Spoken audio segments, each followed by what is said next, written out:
राजेश बहुत ही गरीब लड़का था। उसकी शादी सीता नाम की एक लड़की से हुई थी। दोनों ही काफी गरीब थे और छोटे से घर में रहते थे कि राजेश की मां उनके साथ रहा करती थी। सभी गरीबी की वजह से बहुत परेशान थे। एक दिन राजेश की मां बोली, अरे बेटा, बहुत बीमार लग रही हूँ मैं, मुझे दवाई की जरूरत है। नहीं माँ, मेरे पास पैसे नहीं है आपकी दवाई करवाने के लिए। थोड़ा दर्द है, सहन कर लो।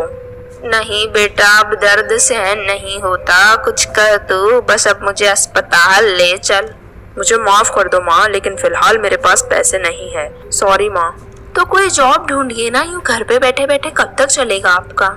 आप इतनी कोशिश नहीं करते हो, आप ज्यादातर टाइम घर में बैठे रहते हो। इससे अच्छा बाहर जाइए, नौकरी ढूंढिए, घर में 4 पैसे आएंगे तो हमें मदद मिलेगी। अरे कोई पढ़ाई लिखाई की क्वालिफिकेशन नहीं है, कोई डिग्री नहीं है, यूं ही जॉब नहीं मिलती है। तुम्हें तो बातें आ रही हैं। कुछ भी काम करिए, अभी हमें पैसों की जरूरत है, आपकी क्वालिफिकेशन की जरूरत नहीं है। ठीक है, तो लेकिन तुम मेरे साथ चलो ताकि खुद ही देखो और समझो कि जॉब मिलना इतना भी आसान नहीं होता है। ठीक है, चलोगी मेरे साथ? हाँ ठीक है, मैं आपके साथ चलूंगी, लेकिन अब हमें पैसों की जरूरत है।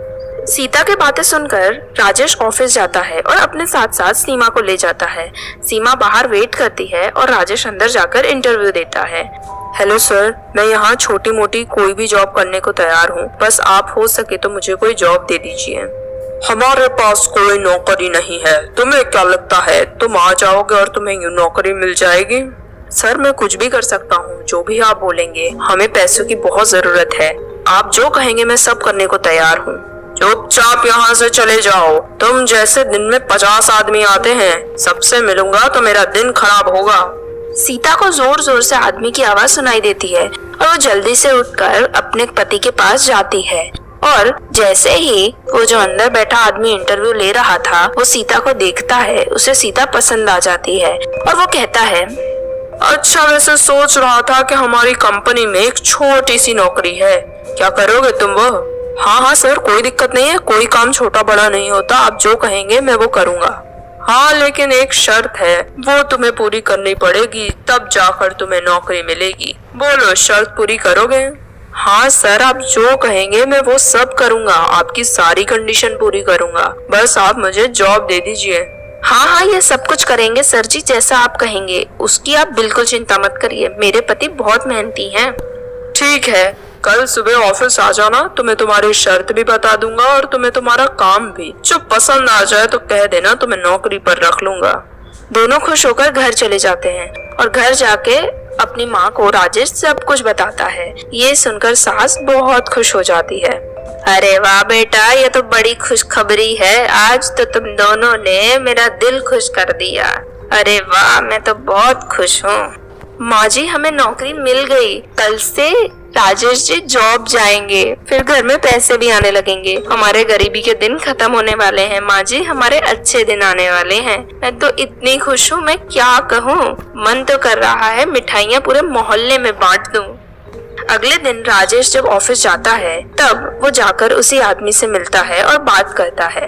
और दोनों की मीटिंग के दौरान वो आदमी कहता है, थैंक यू सर, आपने कल मुझे जॉब देकर हमारे घर वालों पे बहुत बड़ा एहसान किया है, हम ये एहसान कभी नहीं भूलेंगे। हाँ हाँ, वो सब तो ठीक है, लेकिन मैंने तुम्हें कहा था मेरी एक शर्त है, वो पूरी करोगे तब जाकर तुम्हें नौकरी मिलेगी।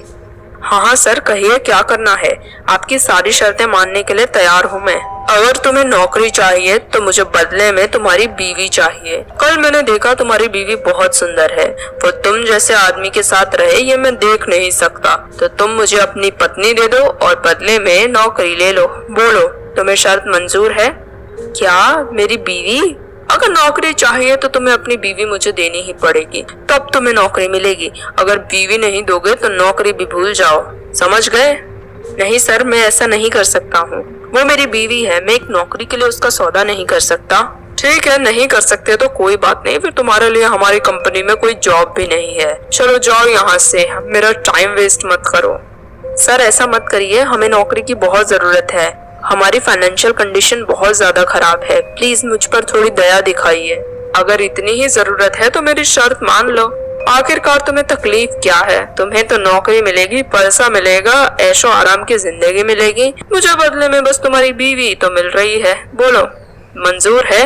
कुछ सोचने के बाद राजेश उस आदमी की बात मान जाता है और अपने पत्नी का सौदा करने के लिए तैयार हो जाता है।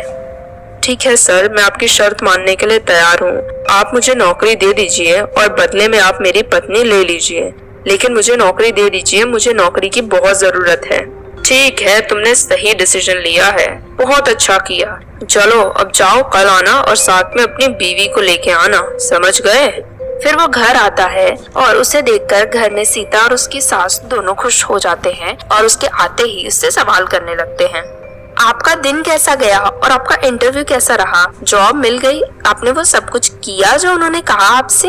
हाँ, सब ठीक ही हुआ, नौकरी मिल गई और नौकरी बच भी गई। अच्छा, वैसे बताइए, कल जो सर जी कह रहे थे कोई शर्त के बारे में, वो शर्त क्या है? आपने उनकी शर्त पूरी कर दी या नहीं? बताइए ना, शर्त क्या है? शर्त थी तुम, मेरे बॉस को तुम चाहिए, तभी वो मुझे नौकरी देंगे। क्या? ये आप क्या कह रहे हैं? ये आप क्या कह रहे हैं? हाँ, मैं सच कह रहा हूँ। मैं गया ऑफिस और जाते ही उन्होंने शर्त बता दी कि उन्हें शर्त में तुम चाहिए हो। अगर मुझे नौकरी चाहिए तो मुझे उन्हें तुम्हें देना पड़ेगा। वो आदमी इतना घटिया है? आपको वहाँ जॉब करने की कोई जरूरत नहीं है, आप कहीं और जॉब ढूंढिए। ऐसे फालतू के लोगों की फालतू की कंपनी में काम करने की कोई जरूरत नहीं है आपको। मैंने जॉब के लिए हाँ कर दी है और मुझे कोई बहस नहीं चाहिए, मुझे बस जॉब की जरूरत है, समझ गई तुम? क्या? आपने शर्त मान ली? ये आप क्या कह रहे हो? आपकी इतनी हिम्मत कैसे हो गई? अरे राजेश, ये तू क्या बकवास कर रहा है बेटा? तेरा दिमाग खराब हो गया है। अपनी पत्नी का सौदा कराया, बोलने से पहले सोच तो सही कि क्या बोल रहा है। आप मेरे साथ ऐसा कैसे कर सकते हो? मुझे आप शादी करके लेके आए इस घर में और अब मेरा सौदा एक नौकरी के लिए कर रहे हैं। आप में क्या बिल्कुल भी शर्म लिहाज नहीं बचा है क्या?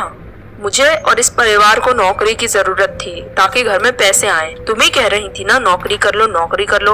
अब नौकरी इसी तरह मिल रही है तो मैं यूं भी करने को तैयार हूँ। मुझे तुमसे एक शब्द नहीं सुनना है, जो कह रहा हूँ वो करो। आपको अपने पर शर्म आनी चाहिए। जॉब की इतनी जरूरत है तो जाकर भीख मांगने लगी है रोड पर। अपनी बीवी का सौदा करने से पहले तो इंसान को डूब मरना चाहिए। शर्म नाम की तो आपके अंदर चीज नहीं रही। अब मैं आपके साथ नहीं रहूंगी। बहू, हमारे साथ नहीं रहोगी तो कहाँ जाओगी? माँ जी, मेरे माता पिता अभी जिंदा हैं। वो मुझे अच्छे से घर में रख सकते हैं, जहाँ मेरी इज्जत भी बची रहे और मेरा सौदा भी कोई नहीं करे। आपके लड़के से शादी करके मैंने बहुत बड़ी गलती कर दी। मुझे माफ कर दो सीता, लेकिन छोड़कर मत जाओ मुझे। तुम जो कहोगी मैं वही करूँगा। प्लीज, मुझे नौकरी की जरूरत थी इसलिए मैंने न जाने ये क्या कर दिया, लेकिन तुम मुझे माफ कर दो। तुम जो कहोगी मैं वो करूँगा। नहीं, आपकी माफी आप अपने पास रखिए। आज तक नौकरी के लिए मेरा सौदा कराए, कल ना जाने कौन सी चीज के लिए मेरा सौदा कराएंगे। आप जैसे आदमी के साथ रहने से अच्छा मैं आपको तलाक दे दूं। माँ जी, मैं ये घर छोड़ के अभी ही जा रही हूँ। फिर सीता राजेश को और उस घर को छोड़कर चली जाती है और दोबारा वहाँ कभी नहीं आती है। राजेश भी अपनी घटिया सोच की वजह से जिंदगी भर उदास ही रहता है।